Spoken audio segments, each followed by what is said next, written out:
Bismillahirrahmanirrahim.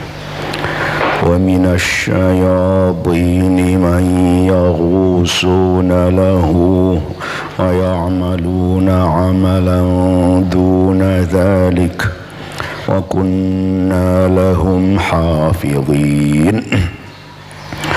Wasakharna lan nundukaken sapa ingsun minasyayatini hale tetep saking pira-pira setan, nundukaken man ing wong ing setan akeh ya usuna kang padha menyelam sapa man lahu krana Sulaiman.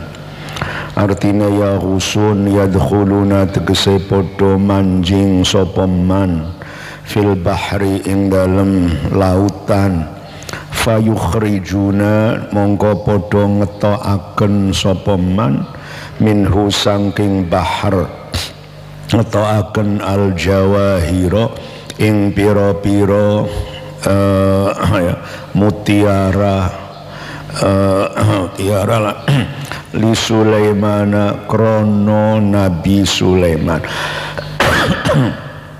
Wa ya'maluna lan podo melakukan sopo man amalan ing pekerjaan duna zalika kang sakliyane mengkono ya husun aisi wal ghausi tegese sakliyane menyelam bayane ma siwa dalik itu amal siwa dalik minal bina'i nyatane membangun nyatane bangun gedung ya, wa ghairihi lan liyane bina, wa kunna lan ono sapa ingsun lahum maring syayatin tuman iku hafizina zat kang menjaga, mengawasi lah ya, kang mengawasi min an yufsidu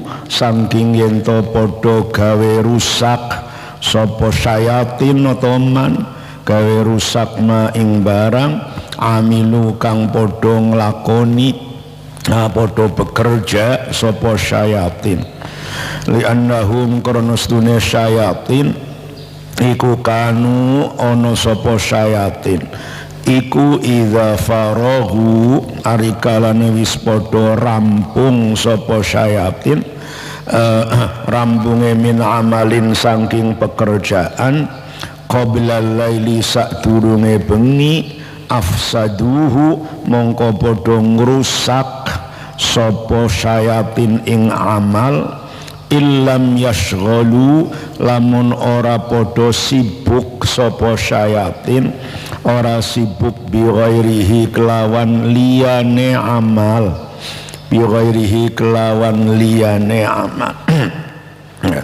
yang oleh Allah ditundukkan kepada Kanjeng Nabi Sulaiman ya.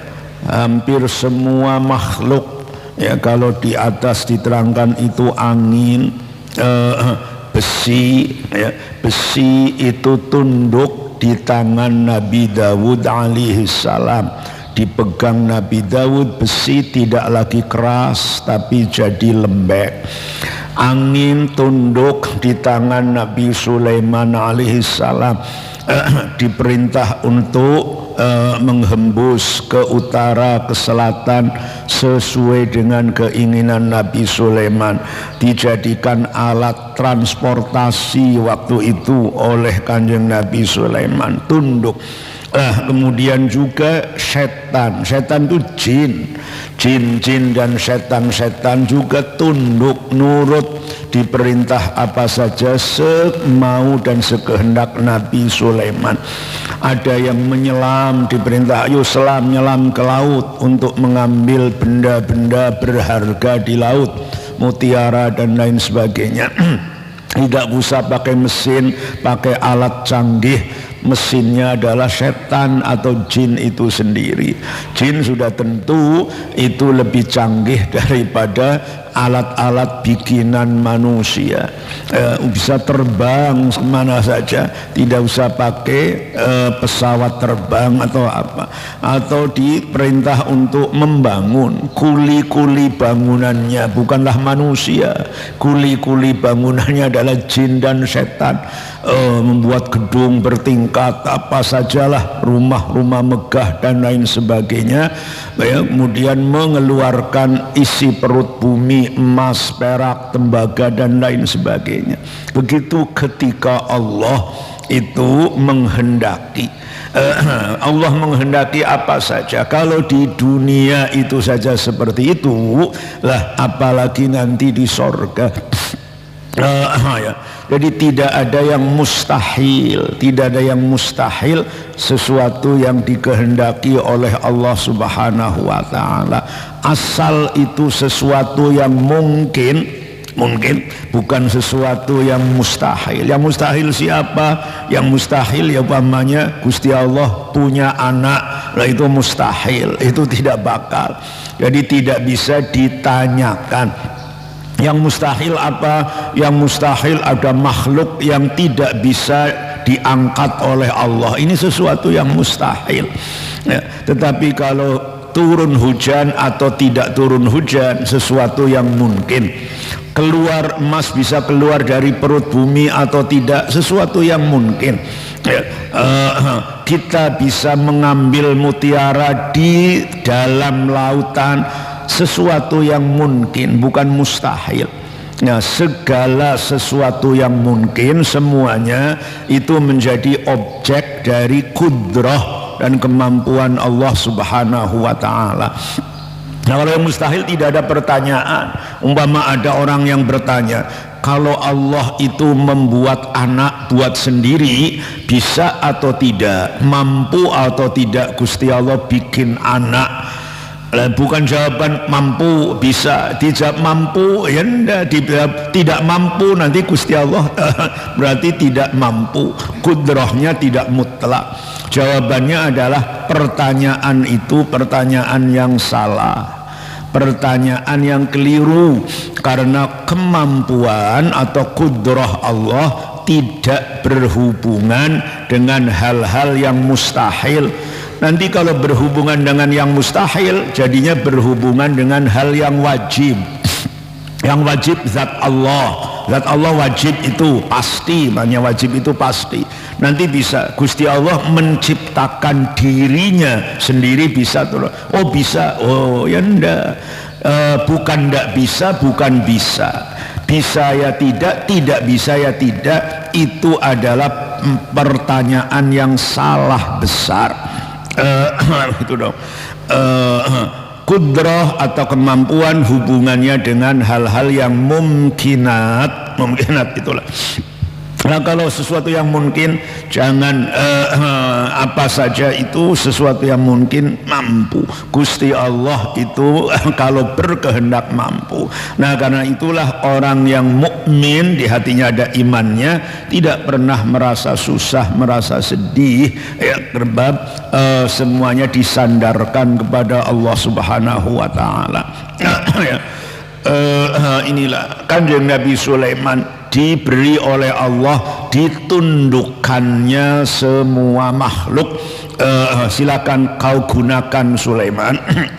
Begitu juga semuanya itu ya. Orang yang umpamanya ya matanya tertutup rapat, bisa enggak melihat, kalau Gusti Allah memerintahkan, hai jidat, ya, mata sekarang ditutup, jidatlah yang melihat, jidatnya akan melihat.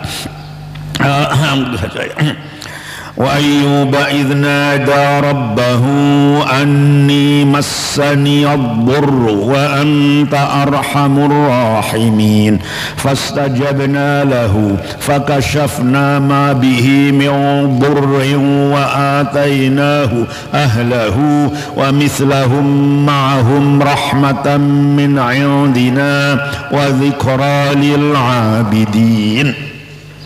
Wadhkur lan nutura sira Ayyuba ing Nabi Ayyub wa yubdalu lan digawe badal minhu saking lafal Ayyub apa idnada lafal idnada yarikalane manggil-manggil sapa Ayyub Rabbahu ing pangerane Ayyub lamma betulia arikalane diuji sapa Ayyub diuji bifaqdi jami'i malihi kelawan kehilangan sekabiane hartane Ayyub wa malihi lan wa waladihi lan anake Ayyub wa tamziqi jasadihi lan dirobek-robeke awake Ayyub atau badane Ayyub wa hajri jami'in nasi lan oliye ninggal sekabiane menungso ninggalaken lahu maring Ayyub illa zaujatahu angin istrine Ayyub oliye ditinggal seluruh manusia sinina ing dalem pira-pira taun salasan kang telu au sab'in atau pitung taun au sab'a atau pitu au samania asyrata atau wolulas au sab'a atau pitulas au samania asyrata atau wolulas taun wadhiqalan rupek apa aisuhu penguripane Ayyub rupane pengundang anni stune ingsun ya lafal anni ku bi fathil hamzati klan fathai hamzah bitaqdiril ba'i klan ngira-ngiraken ba'ai bi anni lawan stune ingsun iku masania mikenani ing ingsun apa abdurru kesusahan ayo syiddatu tegese kesusahan wa anta utawi panjenengan iku arhamur rahimina paling welas asih wong kang padha welas asih kabeh fastajabna mongko nyembadani sapa ingsun lahu maring Ayyub nyembadani nidaahu ing pengundange Ayyub fakasyafna mongko ngilangaken sapa ingsun ma ing barang bihi kang tetep kelawan Ayyub bayane ma min burrin nyatane kesusahan wa atainahu lan maringi sapa ingsun ing Ayyub maringi ahlahu ing keluargane Ayyub artine ahlahu auladahu ya pira-pira anake Ayyub azzukura ya pira-pira anak lanang wal inasalan pira-pira anak wadon oleh maringi bi an uhyau kelawan yen to diuripaken sapa aulad lahu krana Ayyub wa kullun utai masing-masing minasin faini saking golongan loro golongan lanang lan wadon iku salasun telu au sab'un atau pitu wa mislahum lan maringi ing sepadane ahlahu ma'ahum sartane ahlahu bayan mislahum min zaujatihi nyatane istrine diparingine mau bukan bayan maringi min zaujatihi saking istrine Ayyub wazidalan ditambahi apa fi syababiha masa mudane zaujah masa mudane zaujah wa kana lan ono iku lahu iku tetep kadue Ayyub apa andurun ya piro-piro apa andarun itu ya apa itu sesuatu yang dipakai untuk menumbuk itu ya lesung ya andarun lesung lil qamhi kadue gandum wa andarun lan lesung li syairi kadue syair faba'atha mongko ngutus mongko ngirimaken ngutus sapa Allahu Gusti Allah sahabataini ing mendung loro afrogot kang ngesoraken apa ihdahu masalah sijine sahabaten ala andaril qamhi ngatasé lesung atau lumbunge gandum ngesoraken az-zahaba ing emas wa afrogot lan ngesoraken apa al-ukhra mendung kang liya mendung kang sijine ala andari syairi ing atase lesunge syair ngesoraken alwariqa ing perak wariqa ing perak hatta fadha sehingga luber luber apa warik itu ya. Artinya ini ceritakan juga Nabi Ayub. Semuanya yang diceritakan di Quran ini dalam surat Anbiya ya, yang diceritakan para nabi. Sudah sering saya sampaikan, para nabi itu berbeda atau sebagai kebalikan dari para raja pada umumnya ya. Ada nabi, ada raja. Apa itu bedanya? Raja ini orang-orang besar di dunia, nabi ini orang-orang besar, tokoh-tokoh di akhirat. Nah, itulah. Dunia dan akhirat memang berbeda seperti siang dan malam, seperti terang dan gelap. Itulah seperti itu. Raja-raja ini tokoh-tokoh dunia. Gimana itu? Wah, di dunia sangat megah, bukan main. Ya kemana-mana diiring oleh pasukan pengaman. Orang-orang itu semuanya pada tunduk takut pada raja. Tetapi begitu mati itu selesai riwayatnya, tamatlah riwayatnya. Tidak ada lagi yang mengelulukan, tidak ada lagi yang menghormati, tidak ada lagi yang mengawal. Bahkan ya mungkin banyak di antara raja-raja yang setelah mati justru dikecam dan dikutuk oleh banyak orang seperti Firaun. Berbeda dengan nabi. Nabi itu tokoh akhirat. Tokoh akhirat di dunia itu ya begitu kehidupannya ya, sangat jauh berbeda dari raja biasa seperti rakyat umum ya, dari sisi penampilan dan semuanya sama. Ya. Begitulah. Tetapi tokoh akhirat itu setelah meninggal orang sejagat pada kehilangan, merasa kehilangan, didoain terus sampai beribu-ribu tahun. Ketika didengar namanya selalu diikuti dengan doa penghormatan alaihi salam. Begitulah contoh itulah. Lah kita itu sebagai orang-orang mukmin ini harus ikut kepada tokoh para nabi itulah. Ya, raja ada pengikutnya ya nasibnya akan sama dengan para raja. Nabi ada pengikutnya, tergantung milih. Ada dua imam mau makmum kemana itu. Dunia manusia itu diajak oleh agama Islam untuk mengikuti jejak para nabi. Kalau mengikuti jejak para nabi ya harus siap dengan kehidupan seperti yang dialami oleh para nabi itulah. Para nabi itu menjadikan dan memposisikan dunia ini ya dengan posisi yang sebenarnya dan semestinya. Ya semestinya dunia ini adalah tempat ujian itulah. Ujian untuk amal baik itu, siapa yang amalnya paling baik itulah. Bukan tempat untuk selamanya, tempat yang perlu untuk diperhatikan secara serius. Seriusnya adalah memperhatikan nanti kehidupan yang nyata, kehidupan yang sejati dan hakiki itulah. Nah, kita membaca kisah-kisah para nabi itu ya seperti itu di dalam hati kita. Ya para nabi itu kehidupannya berbeda-beda. Sudah jelas itu cobaannya lebih berat daripada manusia umum.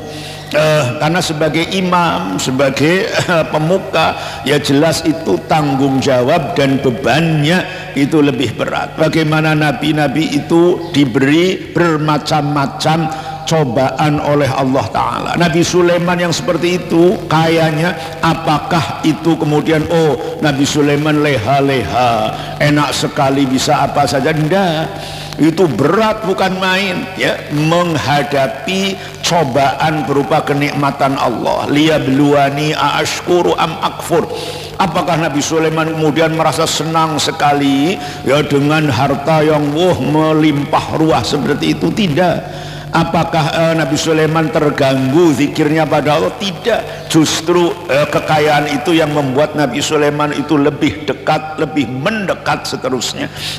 Lah Nabi Ayub kebalikannya, kebalikan dari Nabi Sulaiman, dikasih cobaan kesusahan, ya, kesusahannya itu sampai puncak sekali, di mana harta dan keluarganya habis dari tadinya harta melimpah habis, keluarga punya anak laki perempuan habis juga, sampai badannya pun habis juga, tercabik-cabik oleh penyakit, sampai kemudian kaumnya pun menjauh darinya bertahun-tahun, entah berapa tahun, ada yang mengatakan 3, ada yang mengatakan 18, 17, wallahu alam, itu kita yang jelas sampai ditinggalkan. Tetapi berkat kesabarannya itulah kemudian dikembalikan semua yang hilang oleh Allah, hartanya kembali, anak-anaknya itu kembali, bahkan dilipat duakan, wa mislahum ma'ahum, istrinya yang tadinya sudah tua sampai bisa beranak lagi. Kalau anaknya itu tadinya pamannya 6 atau 7 pamannya jadi 14, lah itu tambah lagi, karena apa? Istrinya dipermudah, yang sudah tua itu wazida fi syababiha. Begitu juga lesung untuk menumbuk gandum, menumbuk syair, itu disori oleh Allah, disori emas dan perak. Nah itulah kalau Allah berkehendak, tidak ada sesuatu yang mustahil itu tadi. Tidak ada ya. Dan separah itu ujian yang dihadapi oleh Nabi Ayub. Nabi Ayub sama sekali tidak pernah ngersuloh, tidak pernah ngersuloh. Terakhir sudah sangat parah, bahannya menyampaikan, Gusti saya ini terkena sakit, itu loh. Tidak meminta Gusti saya sakit, sembuhkanlah secepatnya sakit saya, selesaikanlah kesusahan saya secepatnya, seperti kita tidak. Tetapi barangkali beliau menikmati ya cobaan-cobaan itulah, katakan cobaan itu sama dengan kesenangan itu ya, kesusahan itu dihadapi sama dengan menghadapi kesenangan. Lah baru setelah luar biasa, yang menurut cerita luar biasa itu agamanya sudah terganggu ya. Kalau agamanya masih selamat mulus, ndak minta untuk disembuhkan. Ketika agama terganggu ya, cerita yang masyhur yaitu ketika si istri menjual rambutnya, lah itu sudah mengganggu agama, karena rambut tidak boleh dijual loh. Nah, rambut dijual, dipotong dia, lah itu sudah terganggu, lah itu baru kemudian memanggil Allah. Memanggilnya pun, Gusti saya terkena kesusahan, panjenengan itu zat yang paling kasih sayang. Nah, dengan panggilan itu fastajaba lahu fakashafna ma bihi min durrin, dan kemudian dihilangkanlah kesusahannya itulah. Rahmatan karena dadi rahmat, ya lafal rahmatan iku maf'ulun lahu dadi maf'ul lah. Rahmat min indina, atau sifatnya rahmat min indina kan tetap saking ngarsaning sun, ya lafal min indina iku sifatun dadi sifat. Kalau ada min indina, min ladunna sama, yaitu rahmat langsung ya, artinya tidak seperti yang berlaku tidak seperti yang berlaku di kalangan umum. Masa iya pamannya ada emas kok datang tiba-tiba sor itu ke lesung, ini kan tidak umum, itu yang namanya min indina, min ladunna sama. Itu ya, umumnya orang mendapatkan rezeki banyak ya dengan bersusah payah, mendapatkan emas ya menggali tanah atau apa itu untuk menemukan emas umpamanya, tapi ini langsung sor saja.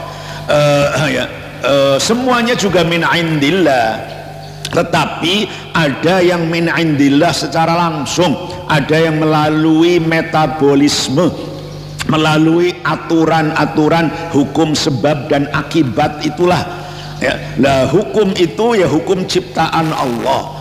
Orang bisa jadi kaya kalau rajin mencari uang, orang bisa jadi pandai kalau rajin mencari ilmu. Ini adalah hukum sebab akibat itulah, itu ciptaan Allah.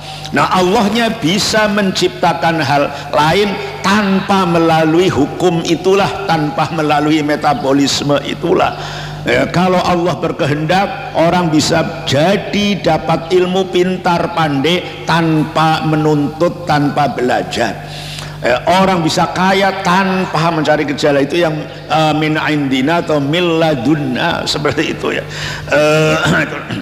Wa dzikra lan kono dadi pengeling-eling lil abidina kadhe wong kang padha ngibadah, kabeh wong kang padha nyembah Allah kabeh.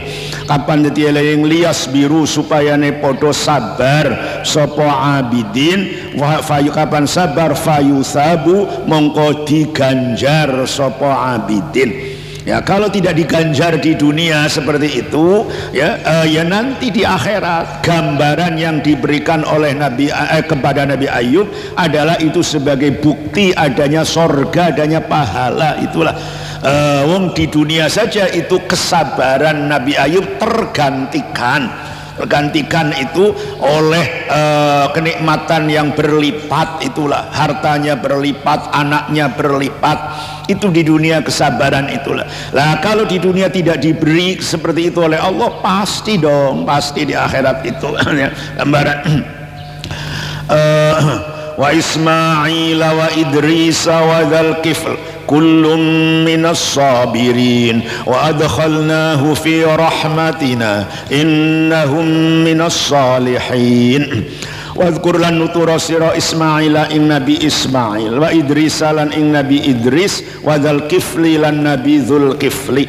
Kullun uti masing-masing iku minas sabirina, tetep saing golongane wong kang padha sabar kabeh. Nama-nama Nabi saja itu ya, itu disebutkan itu sudah ada berkahnya ya. Apalagi kalau kita mengikuti jejak mereka. Ya sama dengan nama-nama ulama. Kamu jangan sepelekan kalau kamu ngaji di kitab itu ada nama-nama ulama. Apalagi ngaji hadis haddasana ini fulan an fulan an fulan, semua namanya untuk disebutkan pun itu karena itu orang-orang dekat dengan Gusti Allah. Disebut namanya saja itu sudah memberikan keberkahan tertentu. Sama dengan Quran itulah, disebut dibaca pun sudah mendapatkan keberkahan, apalagi dibaca, diresapi, dipelajari, diresapi dan diamalkan. Itulah itu kullum minas sabirin, nyabari ala taatillahi ngatasé taat marang Gusti Allah, wa an ma'asihi lan nyabari saking pira-pira maksiat maring Gusti Allah. Wa adkhalnahu lan manjingaken sapa ingsun ing kullun, ingsun panjingaken fi rahmatina ing dalem rahmat ingsun. Bayane rahmat minan nubuwati, nyatane kenabian. Semuanya itu masing-masing dari nabi yang disebutkan aku masukkan ke dalam rahmatku. Rahmat itu di sini ditafsiri sebagai kenabian, artinya masing-masing sebagai nabi itu. Ismail, Idris, Dzul Kifl itu nabi. Dimaknani seperti itu benar, tetapi masuk ke dalam rahmat Allah dalam pengertian rahmat yang seluas-luasnya juga benar. Kalau sudah masuk jadi nabi, otomatis di dalam genggaman rahmat Allah. Begitu juga ketika seorang hamba, setiap orang masuk mendekati Allah, ya sudah berada di dalam rahmat Allah. Kalau sudah berada di dalam rahmat Allah, sudah pasti itu akan terselamatkan, tidak bakal celaka. Terlepas dari rupa kehidupan yang dialami. Berupa sehat, berupa kaya seperti Nabi Sulaiman, berupa sakit, kehidupannya berupa sakit dan miskin seperti Nabi Ayub, itu semuanya dalam rahmat itulah. Wadah rahmat itu satu walaupun rupanya berbeda-beda. Karena itulah sudah sering saya sampaikan, kalau orang disertai rahmat dimanapun itu akan merasa tenang. Kanjeng Nabi Ibrahim dibakar, tetapi di situ ada rahmat Allah, apinya tidak membahayakan. Ashabul Kahfi itu tidur 300 tahun di gua, tidak makan tidak minum ya, walaupun di dalam gua yang gelap gulita, tidak makan tidak minum sampai ratusan tahun, tetapi dibarengi rahmat Allah ya. Kanjeng Nabi Musa di tengah gelap gulita malam dan tersesat di jalan itu, kedinginan, kegelapan yang luar biasa, tetapi disertai oleh rahmat Allah, dan seterusnya itulah. Innahum stuhune Ismail, Idris, Dzul Kifl iku minas salihina, saking golongane wong kang padha bagus-bagus kabeh. wong kang padha bak pantes kabeh, pantes laha maring nubuwah itu ya. Wasumialan diarani sapa Dzulkifli, diarani Dzulkifli ing aran Dzulkifli jalaran apa li annahu krana Dzulkifli iku takaffala ya, menjamin sapa Dzulkifli, menjamin bisyami jami'i naharihi kelan muasani sekabehane rinone Dzulkifli wa qiyami jami'i lailihi lan salat bengi, salat sekabehane wengine Dzulkifli wa an yaqdiyalan yento memutus lan jamin ento mutusi sapa Dzulkifli bainan nasi antarane menungsa wala yaghdaba lan jamin yento ora marah sapa Dzulkifli fawafa mongko nuhoni menepati janji, menepati sapa Dzulkifli bidzalika klan mengkono siami jami'ina hari ila akhirih wa qila lan ngendikaaken apa sing qila lam yakun ora ana sapa Dzulkifli ora niku nabiyan nabi. Maksudnya seorang nabi yang bernama Dzulkifli. Dzulkifli ini kan kalau diartikan orang yang memiliki jaminan, orang yang mempunyai tanggungan. Lah kenapa disebut namanya begitu? Karena dia itu menjamin, saya jamin ya, saya sendiri setiap malamnya tidak akan tidur untuk sholat semuanya. Jami'ah, tidak ada malam yang tidak dipakai untuk sholat. Siangnya tidak ada siang yang tidak dipakai untuk puasa. Saya jamin itu. Artinya seperti orang nazar.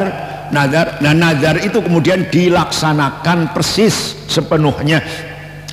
Dan saya menjamin saya akan bekerja untuk mempersatukan umat manusia, untuk menyelesaikan konflik-konflik dan pertikaian pertengkaran yang ada di antara manusia menjadi hakim. Oh, bekerja itu tanpa ada upah, begitu.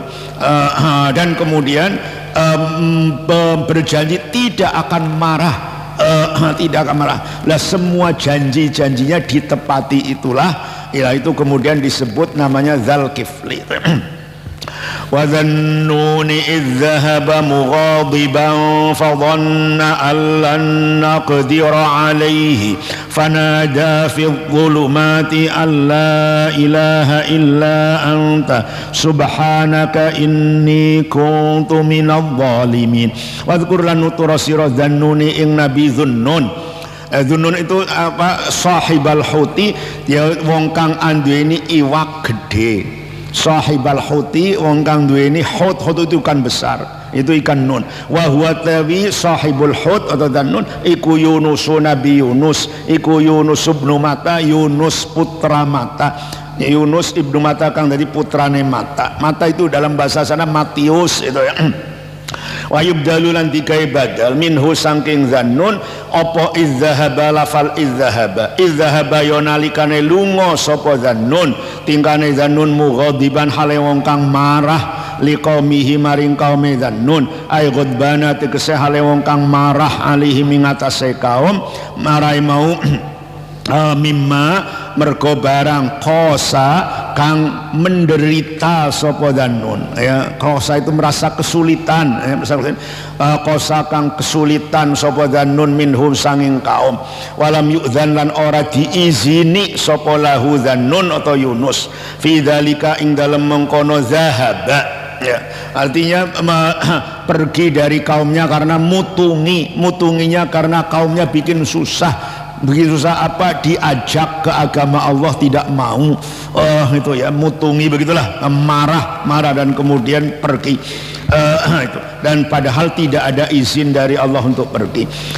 Fadonna mongko nyono sapa Dhunnun atau Yunus nyono an ingstune kelakuan iku lan naqdira ora mampu sapa ingsun alihi lan naqdira ora bakal menghukum sapa ingsun lah gitu ya alihi ngatasé Dhunnun ay naqdi tegese memutus sapa ingsun alihi ngatasé Dhunnun ma ing barang qadaina kang memuma ing fonis qadaina kang wis mutusi sapa ingsun ing ma bayane ma min habsihi nyatane menahan Zannun ditahan menjaran Zannun fi batnil huti dalam wetenge iwak gede au nudhiqu boleh atau gawe rupek sapa ingsun alihi ngatasé Zannun bidzalika sabab mengkono zahaba mughadiban itulah. Artinya Kanjeng Nabi itu Yunus itu juga salah satu nabi itulah. Coba ceritakan itu ya, apa ceritanya ketika Nabi Yunus itu pergi tanpa izin. Nabi itu sama dengan prajurit, kemana-mana harus izin dari komandan ya, itu ya. Nabi pergi, Nabi kemana itu harus ada izin Allah. Tetapi Nabi Yunus keliru waktu itu ya, tidak ada izin pergi. Perasaannya pergi itu aman-aman saja. Itu artinya fadhanna an lan naqdir ali. Perasaannya, padahal setelah ia pergi Gusti Allah sudah memutuskan akan menghukum. Dihukum dengan apa? Akan dimasukkan ke dalam perut ikan besar itulah. Nah, setelah dihukum baru merasakan sadar, oh iya saya salah inilah. Setelah sadar fanada mongko manggil sapa nabi sapa Zannun fi dzulumati dalam piro-piro kegelapan. Apa tuh kegelapannya? Zulmatil layyo gelape bengi, wa zulmatil bahri lan gelape lautan, wa zulmati batnil hutilan gelape wetenge iwak gede. Panggilane an la ila bi an kelawan stune kelakuan ai bi an tegese kelawan stune kelakuan iku la ilaha ora ana pangeran illa antanging panjenengan subhanaka lan maha suci panjenengan inni stune panjenengan iku kuntu ana sapa ingsun ana iku minadh zalimina saing golongane wong kang padha nganiaya. Ya, mengakui kesalahan itulah orang mau bertobat itu harus diakui kesalahannya. Ngane ya fi dhahabi ing dalem lunga ningsun lunga min baini qaumi saking antarane kaum ingsun lungane bila iznin tanpa oleh izin fastajabna.